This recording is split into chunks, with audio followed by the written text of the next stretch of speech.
Hey everyone, I am so excited for this episode of the Small Business PR Podcast. Today I have someone that's super special and she is going to talk all about gift guides and how to get into the most coveted thing, which is one of those best of lists. Do you ever wonder how to get on those?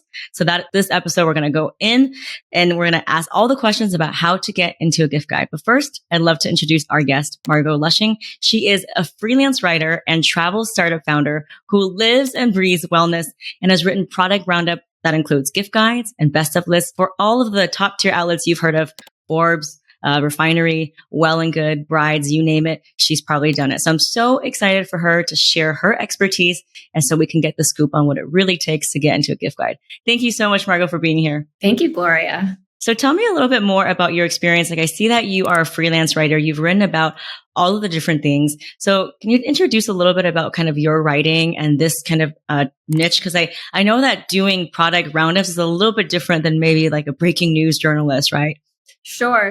Yes. Very different than my journalism colleagues on the front lines of whatever their hard news beat is. I work on the wellness and lifestyle end of things. So hard news for me is a at-home cycling company raising some money or launching new pedals on their bike. That is more of the area that I am in. And I will say that, you know, in all of the founders that I work with, mostly beauty, wellness, this is kind of the holy grail. It's like, how do I get my product into these lists, these product roundups? So, but before we get into that, I want to ask you, why is it so important to get into one? Why is it so coveted to be able to be in these product roundups without, you know, other than, let's say, paying for an ad? It's a great question. And I think, to be super transparent, I don't have the ultimate answer. I think founders and people who look at their traffic and look at their business performance and look at how things are, say, selling over the holidays, over Valentine's Day, over Mother's Day, how things are doing and where that traffic is coming from, I think they can probably tell you better than me. All I can tell you is that I get a lot of inbound emails telling me why I should put insert product here into whichever upcoming gift guide I have. Right. And this is obviously more credible than buying an ad because you are a credible, legitimate writer. So, I mean, just from a credibility point of view, I think it definitely checks all the boxes. Sure. I mean, I think we've all read ads where we roll our eyes, right? I think I think there's data all over the place about this generation, millennial generation and younger, maybe even Gen X, who we don't really take ads seriously. I think it's why a lot of advertising agencies have honestly changed the way their businesses operate, because people don't respond to campaigns the way that they used to. And that third party earned, not paid for endorsement, I think goes a lot further across a lot of mediums, be that traditional journalism, newspapers, magazines, digital, and even influencers now.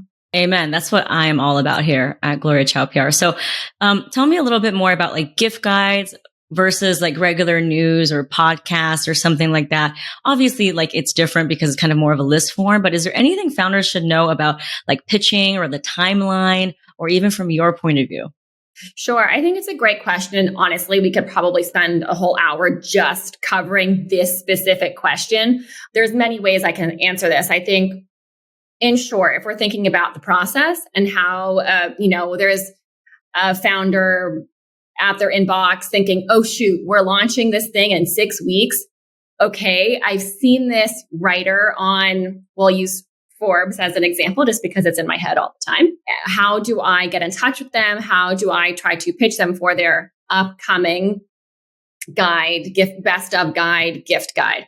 I think one, timing is really important. I think being able to give someone enough time, I think saying, oh, this launched 3 days ago is not going to help me very much.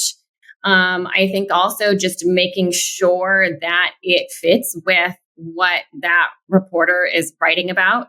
I think taking the time to put together an email that is concise and respectful of time, and also just really just being to the point is a huge, huge help. Yeah. So would you say that if you're pitching to like a gift guide or product guide versus, someone who doesn't cover and covers more general news interest, tell me more about the timeline. Should you be like, let's say hot, like, it's December, 25th is a Christmas. Like, when do the gift guides come out? And then when should people pitch before it actually gets published? Sure. And I think, I can go back to your other question and sort of combine these a little bit. If you have major news coming out, right? If you're launching a company, if you're raising money and you want to announce that, but it's not enough money where you have a team of 45 publicists helping you, it's still just you or you and a couple of colleagues. I think when it's a feature, when you're launching, when it's hard news, I think 2 weeks is great. I think different writers have different preference, but I think at least 2 weeks. We have this coming up. We think that you'd be a great fit. We really like your column. I read this story. And if it's just news that is maybe more product focused, you're launching a product or a product has just been performing really well. Maybe it's not a new product, but it's a product that's been out for 3 years. But all of a sudden, within the last 3 weeks, sales have gone up about 1,200%. That's interesting news too. And if it is within wellness, I'm curious to know about it. When it comes to, on the other hand, gift guides, Gloria, it's so all over the map. I swear I start getting end of year holiday gift guide pitches in probably May. I mean, really, really early. Not a lot, but I have there are some eager beavers who will email me in May saying, this is I haven't even done Father's Day gift guides yet, and I'm getting pitched end of year. So I don't know what the answer is. I think it's also really important to just say that I am one person. I am one freelancer. I write these for some specific outlets. Every outlet is different. Every writer is different. I think pitching staff gift guides versus freelancers is also different. So that is my preface to my timeline answer. But I think for me, between 4 to 6 weeks out from a given holiday, maybe 4 to 8 weeks out from a given holiday, for me is a sweet spot. I think that always differs. And that's why I think if you're, as a founder, you're thinking you're going to reach out to some writers to ask about this, I think it's totally fine to be a little bit more casual. Hey, I wanted to pitch this for holiday. I don't know if you're working on that yet, or if you're working on any other roundups or any other stories for which this might fit, but this is my product. And maybe it is too early for gift guides, which I don't know. I tend to work a little more last minute, so it probably is a little early for me, but I may be coincidentally working on a story for which that product might fit perfectly. That is maybe a best of list about something else or a different kind of story that could fit. And sometimes it happens, I think, more frequently than you would imagine, that a pitch aligns with a story I'm already working on that is outside of a traditional gift guide. And this is something I always say too, is like, don't be afraid to put your name in the hat, because you're going to be tasked with something and then you're going to go back to your inbox, whether it be 1 month or 3 months, and you might do a quick search. Is that right? Always. I'm always going in my inbox. I'm always like, why did I open that email when I was just waking up really early in the morning? Someone sent it from the East Coast. I'm on the West Coast. I looked at it with one eye and I thought, I need to go back to this. This is a good fit. I don't hear from them again. There's just that one email. I forget about it. And then 3 months later, I'm working on something else. Oh yeah. What was that? And I just go into my email and try as best as I can to find that. So yes, I do go back in time often. I'm so glad you said it, because for so many small business entrepreneurs who cannot afford an agency, they don't have the PR experience or kind of the experience to be like, I'm going to just keep pitching all day, every day, right? It's not their natural thing to do. So even sending that one email can be super scary. But you're saying that you really should pitch and pitch often, as long as you're not being super demanding about it. You should follow up. I mean, do you think most of your stories that you actually write about happen to be people who happen to follow up with you more and just remind you like, hey, we're here? That's a great question. Honestly, it might just depend on my bandwidth. Maybe sometimes I see something and I mean to get back to and I don't because I'm really busy. And sometimes it's that follow-up that reminds me, oh, shoot, that is really great. That is a perfect fit. Other times I am actively working on something comes into my inbox, and within 2 minutes, I'm like, oh my gosh, thank you so much for your perfect timing and perfect product. This is very helpful. So pitch early, pitch often. You never know when you're going to go back into your inbox. So good. I'm glad that we're aligned there. So now let's actually get into like the actionable steps, right? So let's say I am a clean beauty founder, or, I made some like yoga mat spray, let's say, right? Because you're in wellness. I have no idea how to even pitch an editor. I've never sent an email to an editor. I don't know any editors. I don't know any writers. I don't know how to find them. What are the steps that I should take to even start this journey of being considered to be on a gift guide? Sure. I think a way of looking at it for founders perhaps might be it just takes time. There really is no shortcut, especially in the beginning. It will get easier. It will get faster. Eventually, I assume that many or most people will be able to have a budget to hire a team to take this off of their plate. But in those early stages, you need to put in the time to find 5-10 writers who really align well with your product. Write down their names, write down their outlets, write down recent stories, link to them so they're fresh in your memory. I think that is the most important first step, because even if, someone your friend used to work with an agency, they gave you this list from 3 years ago and you have a list of 300 names, you can just blast it out. I would say that chances are that list of 5 to 10 people that you spent maybe 4 hours on, maybe a whole day on, maybe an hour if you're really fast and good at this, that would probably be more valuable than that list that someone shared of 300 names that, you have no personal connection to. Right. Or from 3 years ago. So I think it's important to have it updated and know what they cover. They're about me. I mean, you can tell a lot about a journalist by their their profile about what they write about. So, I always say don't pitch your leather handbag line to someone who is a vegan, I know. Well, and Gloria, I've shared with you. I mean, I get plenty of pitches all the time. I am your vegan example, and I get a lot of pitches about cheese, about leather, about bacon, about a new jerky company that's not mushroom jerky, like traditional jerky. And I almost feel badly because they could be spending their time better on somebody else. Right. Or actually just spending 5 more minutes to just do a quick search to see what you cover. And they would know you don't cover cheese or really edible things anyways. You cover wellness and travel. So that's another thing too. Mm-hmm. I think that's really the most important, is having a great list. And then we can get more into the contents of the email. But I think that list is really the foundation, and just being able to nurture those relationships. I mean, I think that's the most important thing.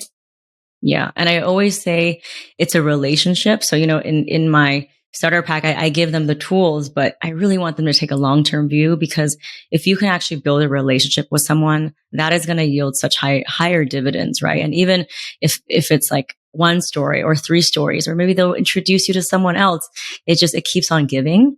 So I think having that mentality is so good. So I want to get into the actual pitching do's and don'ts. And I think it comes a lot from like what I said about the intention, right? So what's an example of a bad pitch, whether it's like just the wrong tone or the wrong energy, or actually like the contents of the email is just straight up not a good fit? Okay. It's a long list. The do's is a long list too, but the don'ts is a long list. Okay.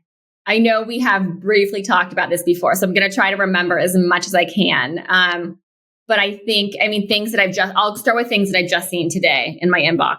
One is telling me that they can offer my readers 15% off of their next purchase.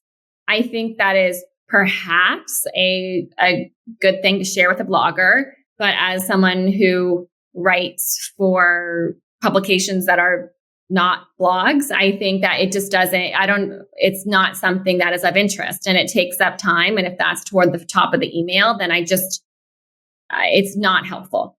I think the other thing is, I think not linking to the product, telling me how great something is and then not linking to it. I feel like that's such an easy one. And maybe people do that accidentally, but I really do see that every day.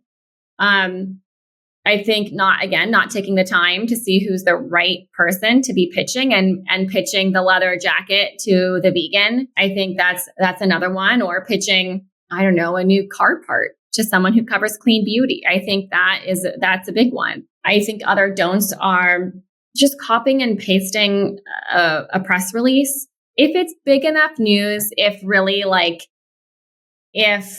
it just got $200 million for their clean beauty startup, and that they just launched 2 months ago from the most important VCs, okay, maybe I'll open it because that's really hugely impressive.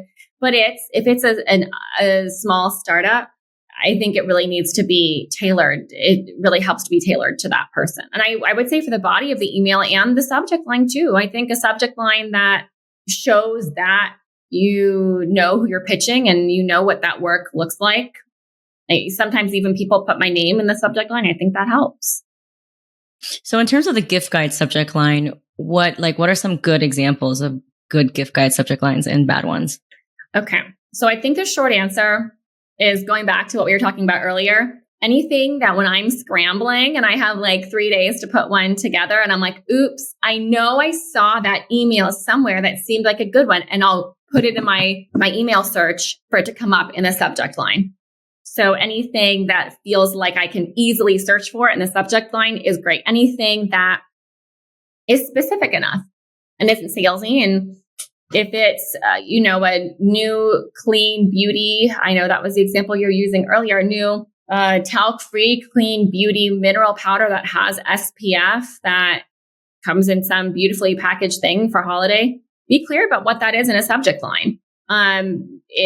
Or what else? The yoga mat cleaner spray. I think if it's from a great brand, it could be the first yoga spray by this brand, or anything that's really, really specific. So I can understand what the audience is, what the product is, who it's for. Yeah, I mean, you've given us so much. I hope people are taking notes, by the way, because you're just dropping gem after gem. So, for example, rate this headline, okay? Fun game. Okay, gift guide, semicolon, best gifts for the best gifts for pregnant moms under $50. I think, is it specific enough or not? I think it can be good, but if that's what it is, I'm assuming that's coming from an agency and there's like 5 to 8 products in that email. If it's someone who has something that is $45 for that person, I think if they say what it is, like this is the best, besting or a first insert thing here, especially loved by this type of person, I think that is useful because I know, this is one particular product. Right. So whether it's like a belly cream or fish oil or something like that, right? Yeah, exactly. Yeah, I definitely do believe that, like, being specific, and I always say this all the time. So specificity is good. Now, as you know, I have this method called the CPR method that I teach to founders who are trying to pitch. And the most important thing is relevance. How much does relevance matter for a pitch, whether it's a gift guide or a not gift guide pitch? I think this is another great question. And again, like I am one person, I think other people may have different perspectives. And I think that people who work in digital and write for digital editorial outlets differ from people who work in broadcast. I think National Taco Day for me doesn't strike a chord. I'm really not going to open that up. It doesn't really help me in any way. But if someone's working at a national broadcast, if they're working with that kind of team, I think it might be a different story. So I think being specific and seasonal, I think can help. I guess there's more risk, sure, because chances are that it's not going to be the exact right thing, but that right thing might come up in the future. But if it is the right thing and things align, then it makes it so much easier to just say yes. And I can probably pull a lot of information directly from that first email. One email is never enough. I mean, it's going to take some back and forth. But I think that's worth the risk because you're never going to be everything to everybody. It's not going to be the perfect gift for every single person in your life and every single gift guide and every single media outlet. It's never going to happen. Yeah. Yeah, I appreciate that. One thing you also mentioned earlier is like, don't be salesy. Don't send me like a mass email that is 15% off to my readers. And first of all, we never see that in like a Forbes or Refiner anyways.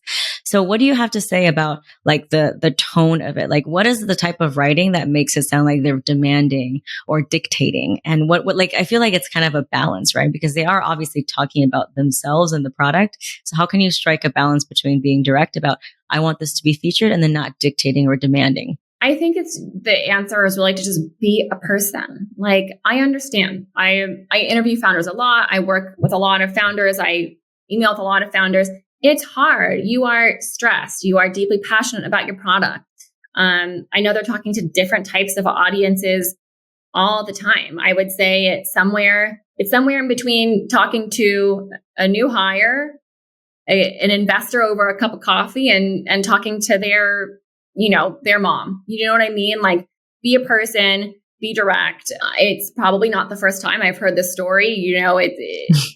No matter what it is. I mean, I'm sure there's someone, listening now or a client of yours who really does have the most unique story, but it's rare that I get that. And if it's a roundup, it's not really about the story. It's really about the product. It doesn't really matter how it got there.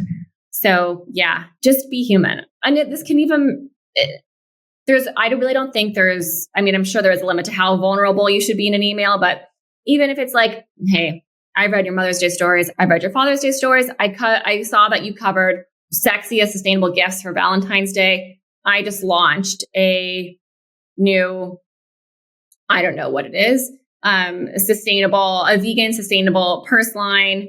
And I think it would be perfect if you're working on any gift guides that include this.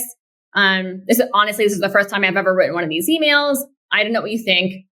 Let me know if you have any questions. Here's what I've shared here's what I have. I hope this helps. If there's anything else I can get you, let me know. I mean, it's fine. You don't have to pretend to be a 20-year PR agency veteran. I mean, I know you're not. And I think it's also kind of charming, I'll say, to get an email where the signature just says your name and it's your first name at your company. And it's, I sort of have an idea that you're a founder, or I can look it up and I'm like, oh man, this is so great that it's a founder who's like just pitching me, just trying, and they're not making they're just going for it. They're doing a lot. I always have a lot of respect for that. Oh, thank you for saying that, because that's what we're here to do is encourage people and to say, we don't have anything against agencies, but for my community of small business owners, it's just not feasible, right? So what do you have to say about kind of learning how to pitch and doing this themselves? Because so many founders, their biggest roadblock is, I know I'm doing something great, but I can't afford an agency. So I guess I just don't do PR. I guess I just will never get featured until I can hire an agency. And I don't think that's right. Sure. I think there's got to be a way for them to still get featured. Sure. I mean, I'm sure there are some sensitive industries, right, where when there's legal liability or there's FDA liability, where it really is difficult to be able to tell that story. And if it's healthcare or medicine, I understand sensitivity. If it's a new water bottle, then there's nothing to be sensitive about. And just assume you're going to hear back from like 2% of the people that you're emailing. And if you hear back from more, be really delighted about it. But I don't think that anyone needs to wait to hire that agency, until they have enough funding to be able to do that. I also think that if you can find the bandwidth to spend some time on PR, I think you'll end up learning so much about how everything works. And when the time does come to be able to hire that agency, you'll know so much more, and you'll be better at that RFP. You'll be a better PR agency manager, or you'll be able to better help your marketing team or PR team manage that agency. I think the other part of this is, I think a lot of founders they go into it knowing I'm going to have to spend a lot of time learning how to do e-commerce. I know I have to spend a lot of time knowing how to hire. I need to understand how basic AdWords works, right? But I don't think they feel the same way about PR. They think they can put it off or have someone junior do it, or they don't know and so they give up. I think take a weekend, put that list together, send some emails, and you'll learn. If nothing else, you'll learn. I think the other side of it is not taking the time and just sending something out to a list and hoping isn't going to help. And I think the other thing that's really tricky that I have seen a lot in the past is people who have a limited budget and they say, oh, well, this $5,000 I have a month for my entire marketing budget will only get me this much in terms of marketing or pay-per-click, but I can actually get this agency to do 1 month of work. I'm going to put my entire budget into this agency. And if anything doesn't go exactly as we hope, then my money's gone and I have nothing to show for it. So I think it's also just a huge risk putting so much of such a big percentage of a budget into PR so early on. I think it just is super high risk. Yeah. I always say like, in the day of like the pandemic world, we're not going to fancy cocktail parties with editors. Your chances of getting into the inbox is just as much as the other one. And correct me if I'm wrong, but when you're reading the email, you don't feel more impressed if someone says my client versus my product, right? Not more impressed at all. I will say that I do have many trusted PR colleagues who I've known for years, and I know that their clients are great and they know how I work. They know how to best work with me. And I think those are very trusted sources. It's a small percentage of what I get in my inbox each day. And as I said earlier, I have so much respect for founders who do it the right way, not founders who are like, I'm just going to talk to this writer like I talk on Instagram, or like I'm just going to copy and paste from my investor deck because it's there. I'm just not going to keep opening those emails because I know that they haven't really tried to meet me where I am and try to help me with my work. Because ultimately, what is the benefit? How are they helping me? I'm trying to pump these stories out. I'm trying to come up with the best gift guide I can to help readers as much as possible. So if they're showing me to help a reader, that's great. If they're just copying and pasting something that says, this is the best ever, 15% off, share with your followers, then it's not helping me. It's definitely not helping the readers. And I always say, yes. And I always say, you're a vessel of information. You are that person that's able to carry that story. But, the founders are not selling to you.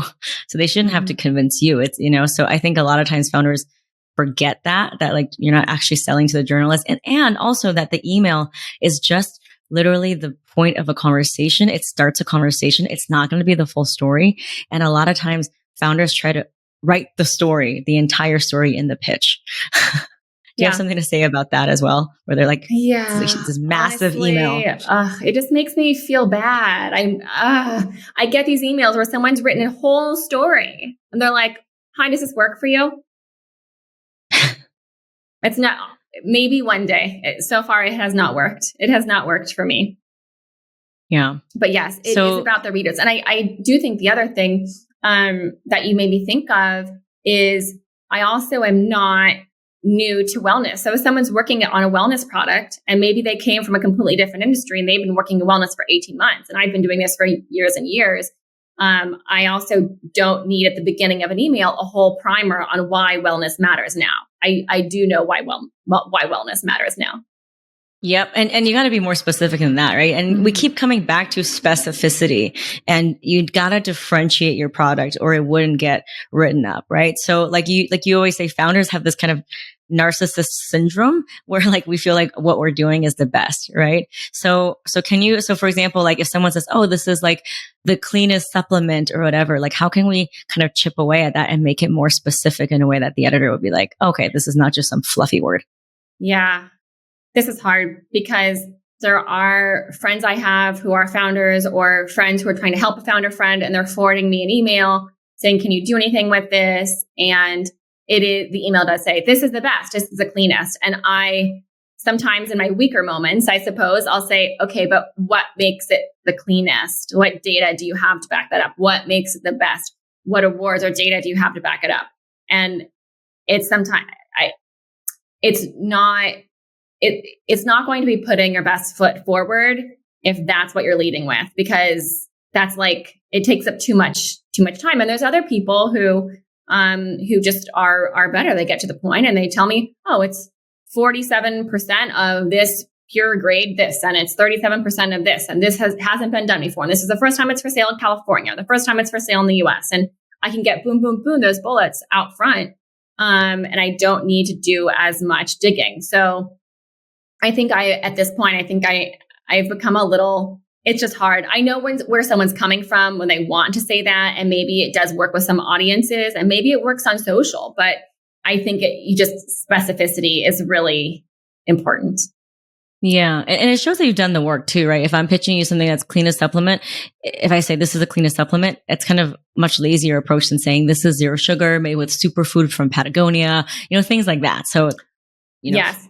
It's that. And also because I get so many emails in my inbox, there are plenty of businesses who pitch me, this is the cleanest supplement. And in reality, it's the dirtiest supplement. But because they don't show me any data, they think I'm not going to know the difference. And there's a lot of that. There's a lot of that. There's a lot of claims that are not true because they sort of play with the language in a way. And there may very well be one of those emails. This is the cleanest. And it actually is, but I'm not going to notice because I've gotten so many that are actually from, I'll call them dirty companies, but probably just a company who isn't that clean. It doesn't work anymore. Yeah, be more creative with your words. I mean, come on, like everything is breakthrough, everything is revolutionary, everything is a disruptor. Yeah. Let's peel away the onion. So you've given us so much insight and actionable tips from subject lines to when to send to how, to don't include an investor deck. I think you also said something about like a media kit. Like that's one question I get asked a lot. It's like, do we even need media kits in 2021? Like, should they send that to you in the first email or no? I think a press kit is extremely important to have on hand. I don't think it's extremely important to have on your website. I think the most important thing to have on the press section of your website is an email. Maybe that's the founder's email. Maybe that's a trusted colleague. Maybe it's you, Gloria. I don't know who that person is, but I think at least when I'm going to a website and I'm looking for more information on a product, all I want to see on the press page is someone's name. I rarely find what I need in the media kit on a website.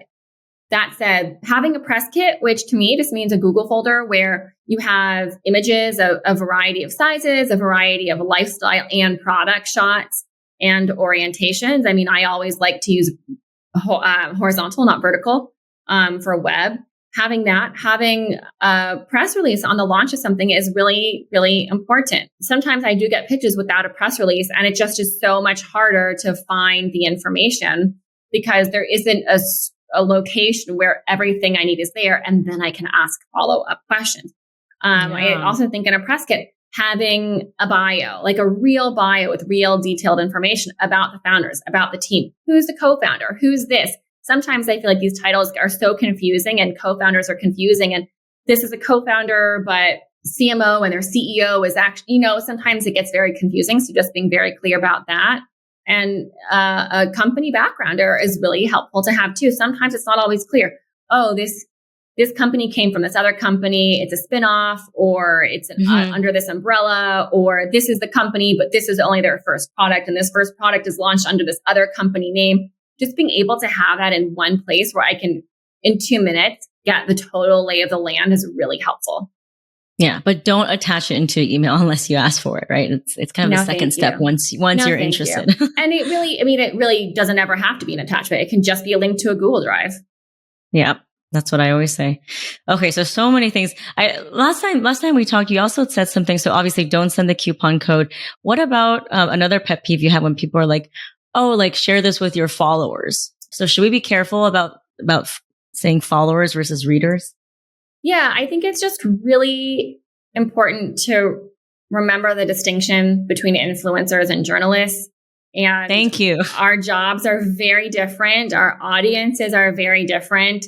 My job isn't to take pictures of something and pretend I'm using it in my life. And when I pick it up from a pile of 20 other things that I'm doing the same thing with, I mean, I know there's wonderful influencers out there, but it's very different. I don't use coupon codes. It doesn't really help me to know that these other 3 influencers like the product and that you can share pictures of those other influencers in the product. I don't need to know that you're available on skim links or different affiliate networks. I can't do anything with it. And absolutely, if someone's like, oh, we'd appreciate it if you would share this with your followers. It just makes me think that influencers are their priority. So they write the email for the influencer and then they copy and paste it and they figure, oh, we have 10 more minutes. Let's just blast it out to a bunch of reporters as well.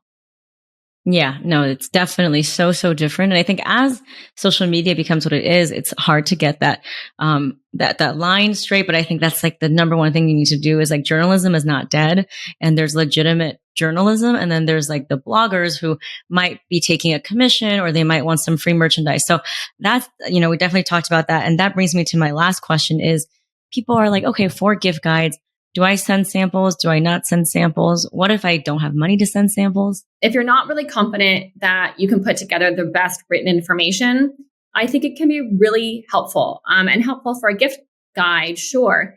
But sometimes, there's something that either I've purchased myself in real life or have gotten temporarily as a sample, and it's worked for a gift guide. But then it's proven to be useful for a future story.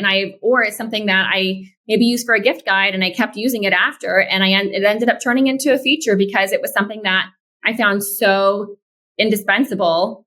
Or it'll find its way into other stories. This has happened numerous times where there's something that, someone pitched me for a gift guide or a sample was shared for some previous story, and I ended up using it for a number of other outlets down the road. That happens very frequently. So I think it can be helpful. I think it also can be helpful if the only information you have on a particular product is like one line on the product page on the website. That said, of course, if bandwidth is limited, if logistics are challenging, if you're in another country, it's absolutely not a requirement. I think sometimes it can be helpful, especially if it's a more complicated product, or if some, a lot of founders and PR people will say to me, you know what? It sounds okay. It doesn't sound so spectacular, but please try it. Like, you need to try it and you'll see. And oftentimes they're right. And it really is so special. And I wouldn't have known if they just told me this is the cleanest supplement ever. Yeah, 100%. So try to give the experience if it's not feasible for you to send like a home gym, for example, Sure. Yeah. And we did talk about this earlier, which is, absolutely. If samples aren't possible, or if you're not comfortable, or if it's too big of a sample, or of course, just, I think trying to be creative and trying to help a writer experience it in some way. Sometimes could be a meeting with the founder to learn more about it. Sometimes it could be something more creative. Sometimes, there's events that people do, or just inviting, maybe you're doing a partnership with a brick and mortar, and you can invite a writer in to experience it in some capacity. Those things can be really helpful. Yeah.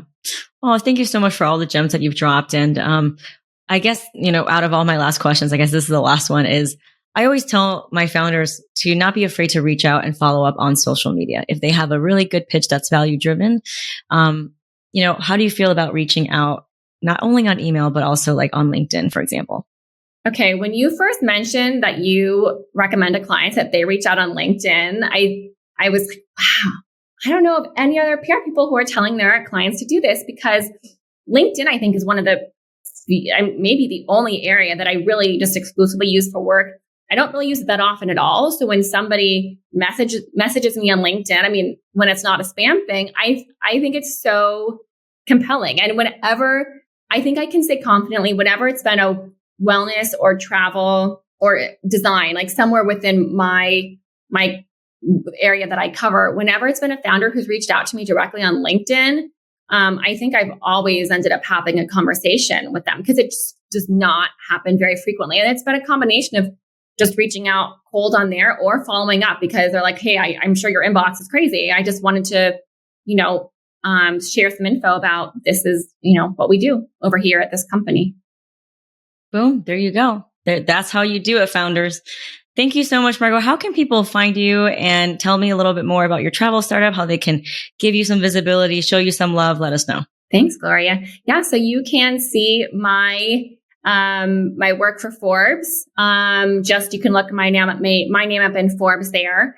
I have also started, I write for a number of other publications, including Brides, and I've started writing first person design essays for House Beautiful, which has been very fun and very different for me.